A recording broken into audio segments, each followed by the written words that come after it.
तो उपराष्ट्रपति चुनाव के लिए मतदान जारी है। संसद में कमरा नंबर F101 वसुधा में वोटिंग जारी है। प्रधानमंत्री नरेंद्र मोदी ने सबसे पहले वोट कास्ट किया है।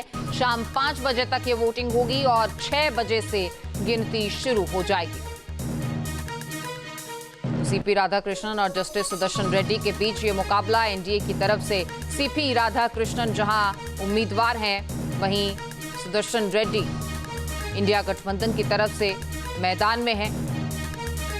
देखना होगा कि इस वोटिंग के बाद कौन इस पद पर कार्यरत होगा। हालांकि अगर आंकड़ों की बात की जाए, काउंटिंग की बात की जाए, तो जाहिर है कि एनडीए के उम्मीदवार की जीत तय लगती है और इसे लेकर एक बड़ी रणनीति भी तैयार की गई है।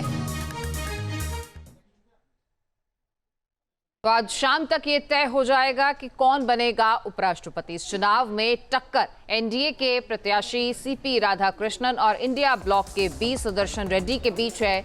जहां सीपी राधाकृष्णन फिलहाल महाराष्ट्र के राज्यपाल हैं, वहीं रेड्डी की अगर बात की जाए तो वो सुप्रीम कोर्ट के पूर्व जस्टिस हैं।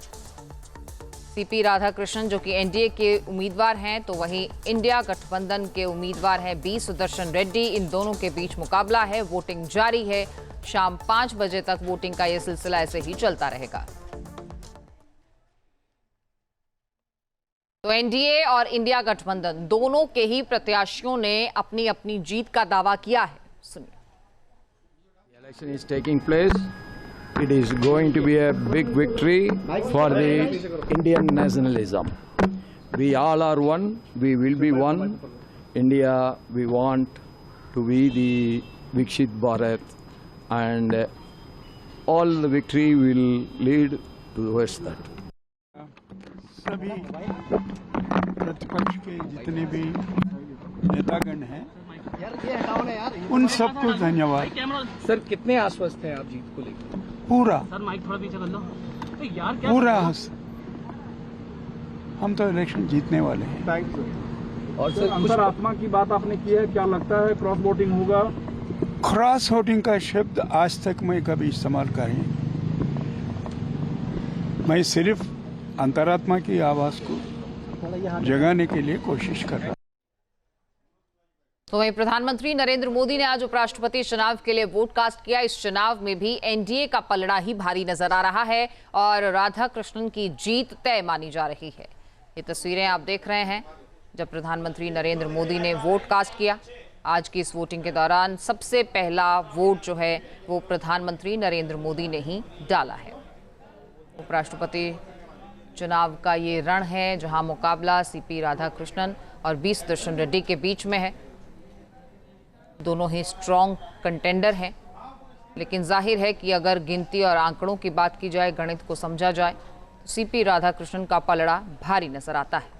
एनडीए उम्मीदवार सीपी राधाकृष्णन ने वोटिंग से पहले लोधी रोड स्थित राम मंदिर में पूजा अर्चना की है। उसकी तस्वीरें हैं आपकी टीवी स्क्रीन पर।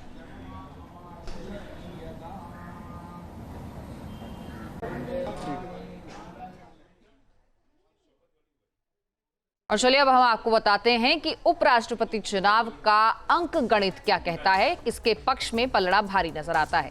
उपराष्ट्रपति पद की बात की जाए तो चुनावी गणित कहता है 781 संसद के दोनों सदनों में कुल सांसद हैं।